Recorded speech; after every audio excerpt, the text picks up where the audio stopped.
Morning students, today we are going to introduce VSEPR theory, Vesper theory, and this is from chapter 4 chemical bonding class +1. This is very important theory. We have to focus on this theory totally because our shape of molecule totally depends upon that. So first of all, what is Vesper theory? What is its full form theory? VSEPR means valence shell electron pair repulsion theory.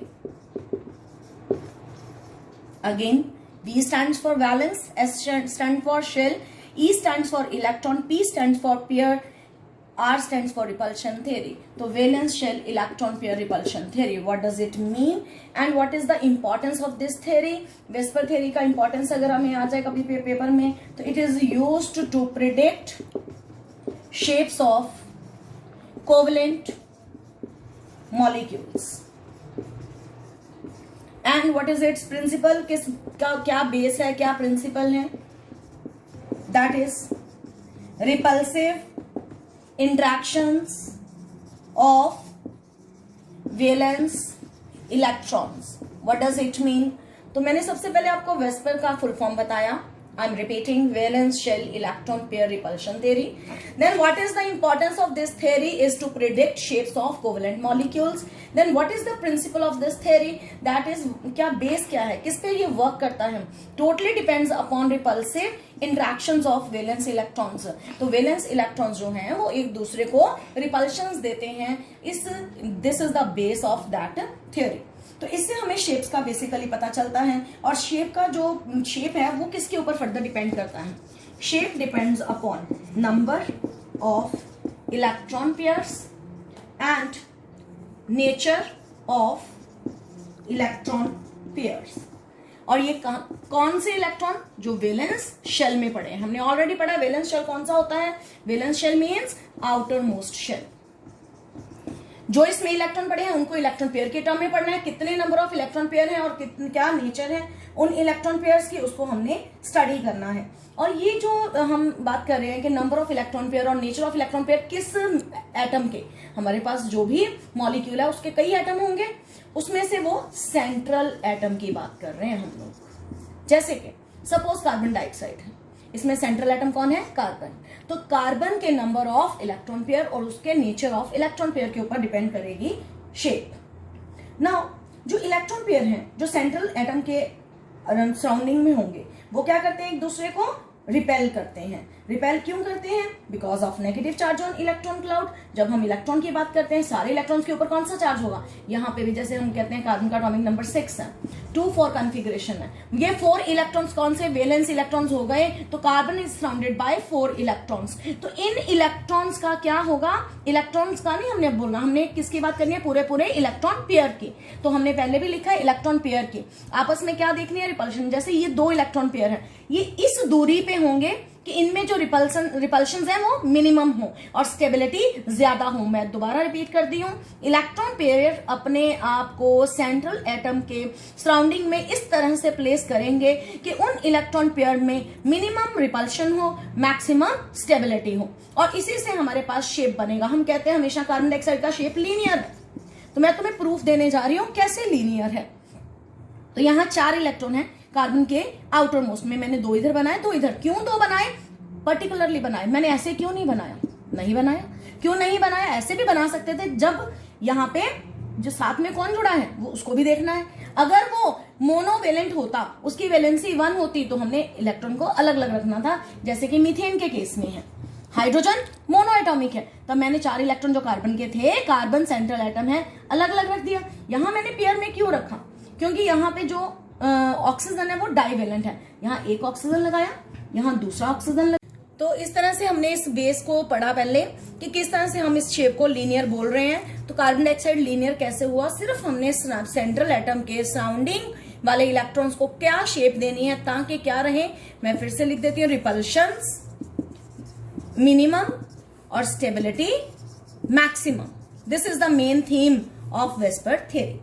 अब इसमें जो central atom के surrounding electrons हैं उसको हम 2 parts में divide करके पढ़ते हैं. See how. तो सेंट्रल एटम के जो इलेक्ट्रॉन पेयर हैं वो दो तरह के हो सकते हैं। BP means bond pair, LP means lone pair. Lone pair को हम नॉन बॉन्डिंग इलेक्ट्रॉन्स के नाम से भी जानते हैं और इसको हम शेयर्ड इलेक्ट्रॉन्स के नाम से भी जानते हैं। जो बॉन्ड पेयर है इलेक्ट्रॉन का वो दो न्यूक्लियाई के इन्फ्लुएंस में होता है, लेकिन जो लोन पेयर है वो सिर्फ वन न्यूक्लियस के। जो बॉन्ड पेयर है दोनों में डिफरेंस क्या है, एक तो मैंने आपको ये बताया, ये शेयर्ड इलेक्ट्रॉन पेयर है और ये नॉन बॉन्डिंग इलेक्ट्रॉन पेयर है। और this is under the influence of two electron pairs of two nuclei। यानी कि मैं अगर बात करूं, इसको भी अगर आप छोड़ दो, सीधा ही लिख दो of two nuclei, that will be better। and in that case lone pair is under the influence of one nucleus only, यानी कि लोन पेयर हर एटम के अपने अपने होंगे, जबकि बॉन्ड पेयर में एक इलेक्ट्रॉन एक एटम का होगा और दूसरा इलेक्ट्रॉन दूसरे एटम का होगा। This should be very clear to you. अब यहाँ पे जो बात है कि जो सेंट्रल एटम है उसके इर्द गिर्द कितने नंबर ऑफ बॉन्ड इलेक्ट्रॉन्स हैं, वही सिर्फ डेफिनेट ज्योमेट्री देंगे। तो number of bond pair give actual geometry और definite geometry to a molecule. Molecule की ज्योमेट्री क्या है ये उसके बारे में पूरा एक्सप्लेन करेगा। देन जो नेक्स्ट है, अगर हमारे पास किसी में सारे बॉन्ड पेयर हो, अगर सेंट्रल एटम के इर्द गिर्द, सेंट्रल एटम की सराउंडिंग में सारे बॉन्ड पेयर हो, तो ज्योमेट्री जो होती है वो बिल्कुल पर्टिकुलर ज्योमेट्री होती है। और अदरवाइज अगर कुछ लोन पेयर, बॉन्ड पेयर तो देखो होने ही होने हैं, बॉन्ड पेयर के बिना तो कोई बॉन्ड मॉलिक्यूल एग्जिस्ट कर ही नहीं सकता, पर जिस स्ट्रक्चर में बॉन्ड पेयर के साथ साथ लोन पेयर भी हो उसकी ज्योमेट्री क्या होगी, डिस्टॉर्टेड। तो इसकी पर्टिकुलर ज्योमेट्री होगी और डेफिनेट ज्योमेट्री होगी, और अगर लोन पेयर भी होंगे तो geometry will be distorted. That distorted geometry को हम इनडेफिनेट ज्योमेट्री भी बोल सकते हैं। तो यहाँ पे पर्टिकुलर और डेफिनेट ज्योमेट्री, यहाँ पे इनडेफिनेट ज्योमेट्री, जब बॉन्ड पेयर के साथ साथ लोन पेयर भी होंगे। नेक्स्ट पॉइंट ये है कि जो बॉन्ड एंगल है, बॉन्ड एंगल क्या होता है, तो कि जैसे ये मीथेन है, see this is the actual geometry of methane. This bond क्या है, दो बॉन्ड पेयर के बॉन्ड एंगल क्या है, दो बॉन्ड्स के बीच में this angle is called bond angle. तो बॉन्ड एंगल जो है it is inversely proportional to, सीधा सीधा रिलेशन बता रही हूं, नंबर ऑफ लोन पेयर्स, यानी कि नंबर ऑफ लोन पेयर जितने ज्यादा होंगे बॉन्ड एंगल कम होता जाएगा। देन जो इस थ्योरी का मेन थीम है वो क्या है कि हमने अभी तक पढ़े हैं कि दो तरह के इलेक्ट्रॉन पेयर हो सकते हैं, lone pair as well as bond pair. तो मैं आपको रिपल्शंस के बारे में बता दूं। सबसे ज्यादा repulsion lone pair repulsions are more than lone pair bond pair repulsions which are more than bond pair repulsions। this is the main theme of this theory कि हमने क्या ऑर्डर लिखा है, this is the order of repulsive forces। Lone pair में repulsion maximum होती है lone pair bond pair के comparison में, और इसमें ज्यादा होती है as compare to bond pair में। और बॉन्ड पेयर में जाने के फिर भी क्या हम कह सकते हैं कि अट्रैक्शंस हो जाती हैं। तो अब मैं आपके पास कॉन्सेप्ट को सिर्फ अभी मैं पहले उन मॉलिक्यूल्स की शेप बताने जा रही हूँ जिसमें सारे के सारे बॉन्ड पेयर्स होंगे। तो बॉन्ड पेयर कितने डिपेंड करता है नंबर ऑफ बॉन्ड पेयर। अगर नंबर ऑफ बॉन्ड पेयर दो हो, बॉन्ड पेयर के कितने नंबर हो, दो हो, तो उसका शेप, उस मॉलिक्यूल का शेप लीनियर होता है। जैसे मैंने अभी बात की कार्बन डाइऑक्साइड की, दूसरा एग्जांपल भी ले लेते हैं, बेरिलियम क्लोराइड। कार्बन डाइऑक्साइड का this is the shape, beryllium chloride this is the shape. तो इस तरह से यहाँ पे मैं ये भी क्लियर करना चाहती हूँ कार्बन ने डबल बॉन्ड क्यों बनाया, मैं पहले भी बता चुकी हूँ, ऑक्सीजन डाइवेलेंट है। बेरिलियम ने सिंगल बॉन्ड ही क्यों बनाया, क्योंकि एक तो बेरिलियम 4 एटॉमिक नंबर 2 कॉन्फिगरेशन है ही आउटरमोस्ट में 2, एक उसने यहां शेयर किया, एक इधर शेयर किया। दूसरी बात क्लोरीन इज मोनोवेलेंट, वाई कैसे, क्लोरीन 17 287 आउटरमोस्ट में 7 इलेक्ट्रॉन, इसे अपना ऑक्टेट पूरा करने के लिए एक ही इलेक्ट्रॉन चाहिए, तो ये इलेक्ट्रॉन क्लोरीन का। इस तरह से यहाँ पे सिंगल बॉन्ड बना और वहां पे डबल बॉन्ड बना, चाहे डबल है चाहे सिंगल है शेप कौन सी, दोनों केसेस में लीनियर। तो जब भी 2 इलेक्ट्रॉन पेयर होंगे सराउंडिंग में लीनियर। अब एक और मैं आपको बात क्लियर करना चाहती हूँ, हम डबल बॉन्ड को जब ज्योमेट्री का नाम देना है then it is considered as single bond only. Double bond को भी जब ज्योमेट्री में नाम देना है तो सिंगल बॉन्ड ही कंसिडर करना है। तो एक और एक 2 इलेक्ट्रॉन पेयर, एक बॉन्डिंग दूसरी बॉन्डिंग 2 इलेक्ट्रॉन पेयर हम बोल देते हैं। वो तो नेचर ऑफ बॉन्डिंग होगी ना कि बॉन्डिंग कैसी है, अदरवाइज इस तरह से हमने देना है। देन अगर number of bond pairs, number of bond pairs 3, तो उसका शेप क्या होगा? जैसे आप अपने मैथ्स में ट्राइंगल पढ़ते हो तो हम उस शेप को क्या नाम देते हैं? Triangular shape. ट्रायंगुलर का एग्जांपल आपको बताते हैं BF3। कैसे? बोरोन सेंट्रल एटम है, पहले भी हमारी इसी बात पे मैंने आपको बताया है, इंस्ट्रक्ट किया है कि मोस्टली जो लेस इलेक्ट्रोनेगेटिव एलिमेंट है वो सेंटर में जाना है, या दूसरा की पॉइंट जो अकेला एलिमेंट है वो जाना है, जो अकेला एटम लिखा है वो सेंटर में जाना है। 3 फ्लोरीन लगे हैं और बोरोन के यहाँ पे कितना एटॉमिक नंबर? 5। यहाँ पे कॉन्फ़िगरेशन क्या होगी? 2 2 1 2 3। बोरोन का 5 एटॉमिक नंबर 2 3, तो यहाँ पर 3 इलेक्ट्रॉन्स हैं। जाने के 3 इलेक्ट्रॉन्स कहाँ? इस तरीके से हमने रखने हैं कि एक मैक्सिमम रिपल्शंस जो है, रिपल्शन मिनिमम हो और जो दूरी है वो मैक्सिमम हो। जब मैक्सिमम डिस्टेंसेस पे पड़े होंगे तो रिपल्शंस क्या हो जाएंगी? मिनिमम हो जाएंगी। तो इस तरह से ज्योमेट्री पर्टिकुलर बनाने के लिए हमने 3 डायरेक्शंस में उसको रख दिया। एक एक तरफ क्या लगा दिया? फ्लोरीन लगा दिया, लाइक दैट। तो इस तरह से ये शेयर्ड पेयर ऑफ इलेक्ट्रॉन, ये भी शेयर्ड पेयर ऑफ इलेक्ट्रॉन और ये भी शेयर्ड पेयर ऑफ इलेक्ट्रॉन बन गया। और ये बाकी फ्लोरीन के क्या बने? यहाँ पे 3 3 लोन पेयर। और क्यों 3 3 लोन पेयर आए हैं? फ्लोरीन का एटॉमिक नंबर 9 2 7, 7 में से एक एक हमने क्या कर दिया? यहाँ पे 7 थे ना, 7 को कैसे शो किया? 1 2 3 4 5 6 7, 6 बचे थे, 3 लोन पेयर बना दिए। इस तरह से 1 2 3 4 5 6 7, तो फ्लोरीन के 7 इलेक्ट्रॉन्स भी पूरे हो गए। This shape is called triangular shape. और अब मैं बॉन्ड एंगल की भी यहाँ पे बात करूं, ट्रायंगुलर शेप में जो बॉन्ड एंगल है वो 120 डिग्री का होगा, जबकि ऊपर हमने जो लीनियर पढ़ी है, लीनियर में बॉन्ड एंगल कितने का पढ़ते हो मैथ्स में? 180 डिग्री। तो यहाँ पे ये हमने 2 केसेस पढ़े। BF3 भी ट्रायंगुलर का एग्जाम्पल, BCl3 भी एग्जाम्पल, SO3 एग्जाम्पल है, कार्बोनेट एग्जाम्पल है। तो आप सारे एग्जाम्पल्स को ट्राई करके देख सकते हो वेदर उनका ज्योमेट्री ट्रायंगुलर आ रहा है और क्या सारे के सारे बॉन्ड पेयर बन रहे हैं। अब मैं आपको एक छोटा सा क्लू और देना चाहती हूं जो आपका कॉम्पिटिटिव के बिहाफ पे होगा। कैसे? दोबारा इसी एग्जांपल को लेके ही उस बात को समझाने जा रही हूं। बोरोन का 5 एटॉमिक नंबर लिखा, 2 3 लिखा, इट मींस यहाँ पे क्या आया? 3 आया। जाने के बोरोन के वैलेंस इलेक्ट्रॉन्स का नंबर 3 है और इसके साथ कितने फ्लोरीन जुड़े हैं? 3 ही जुड़े हैं। जब ये नंबर सेम होता है there is no lone pair, all are bond pair. तो यहां से भी क्लू मिलता है कि यहाँ पे ज्योमेट्री क्या होगी? डेफिनेट होगी।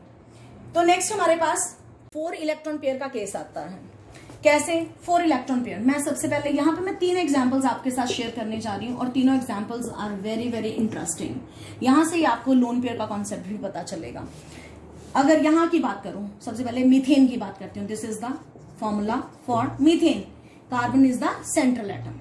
अगर कार्बन सेंट्रल एटम है तो पहले तो कार्बन का एटॉमिक नंबर 6 2 4 कॉन्फ़िगरेशन, हाइड्रोजन का एटॉमिक नंबर 1 कॉन्फ़िगरेशन, इसके आउटर मोस्ट में 4, इसके आउटर मोस्ट में 1। मैंने एक कार्बन बनाया, इसके इर्द गिर्द 4 इलेक्ट्रॉन बोले गए, तो 4 इलेक्ट्रॉन को इस ढंग से रखा कि उनमें जो दूरी है वो मैक्सिमम हो जाए, रिपल्शंस मिनिमम हो जाए।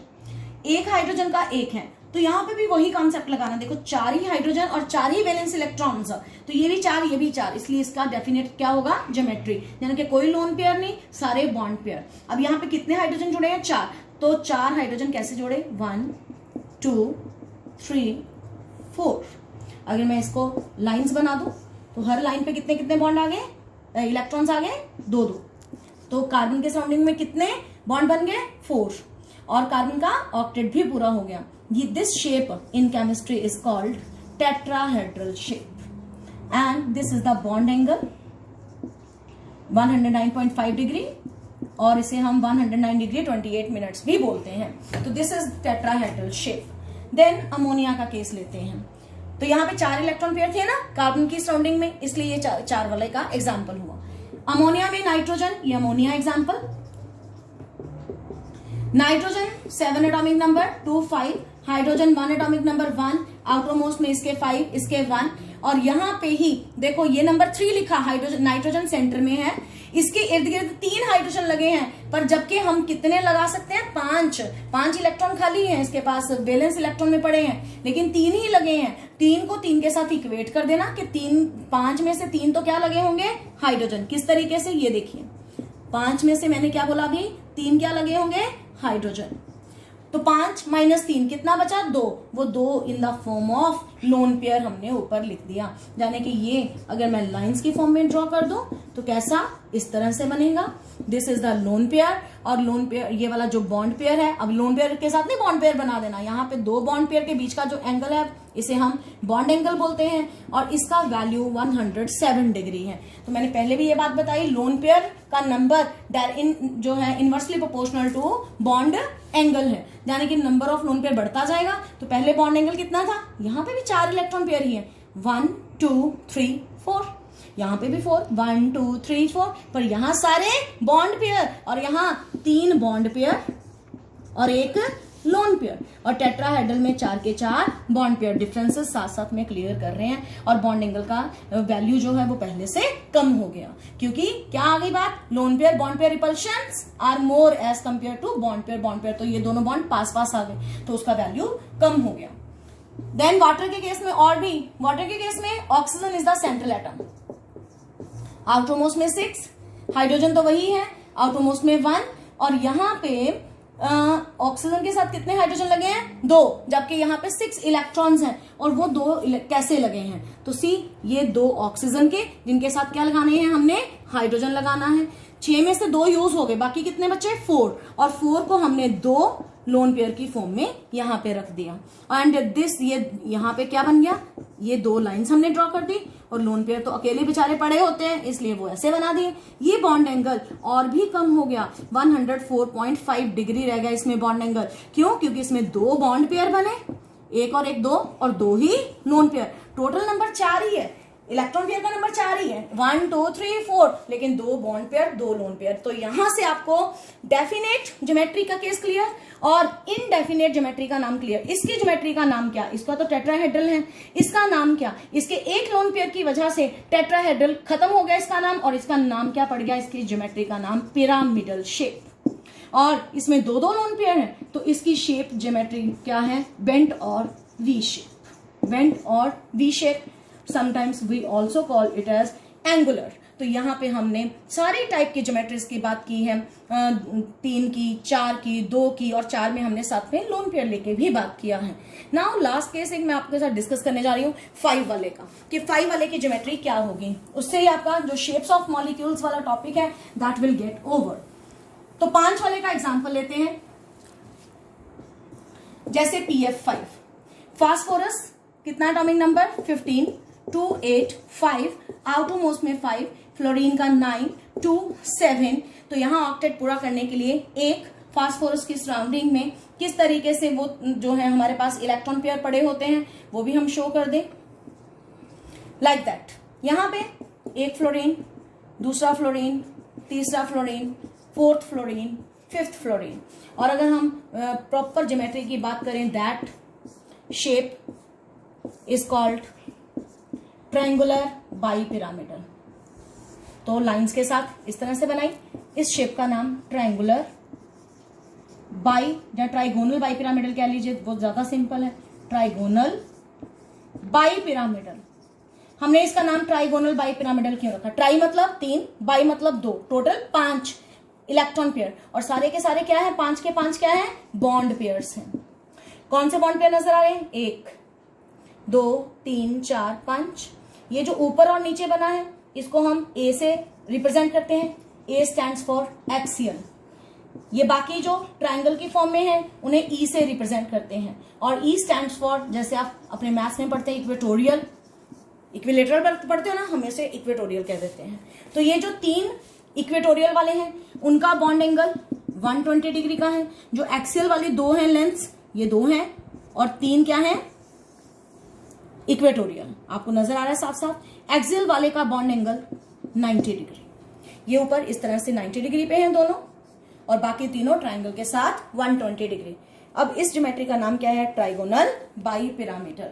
तो ये है PF5 का केस। और 5 यहाँ पे डेफिनेट ज्योमेट्री वर्ड कहां से क्लियर हुआ, 5 ही फ्लोरीन लिखे हैं, आउटरमोस्ट में भी 5, नंबर इज सेम। तो इस तरह से हमने PF5 किया। सिमिलरली SF6, सल्फर 16, 2, 8, 6, आउटरमोस्ट में 6, यहां फ्लोरीन भी 6, ये भी 6, यानी कि ज्योमेट्री इज डेफिनेट। और जब भी आउटरमोस्ट में 6 हो सेंट्रल एटम के और सारे के सारे बॉन्ड पेयर हो, 6 बॉन्ड पेयर हो, तो ज्योमेट्री का नाम ऑक्टाहेड्रल। और ऑक्टाहेड्रल ज्योमेट्री कैसी होती है, उसको ड्रॉ कैसे करते हैं, तो this is the shape of octahedral geometry and all bond angles are of 90 degree. तो with this shapes of molecule topic is clear to you. ऐसे ही आप और एग्जांपल्स लेके सॉल्व कीजिए, प्रॉब्लम्स लीजिए, and when ever you need in the next video your problems will be considered. Thank you, have a great day.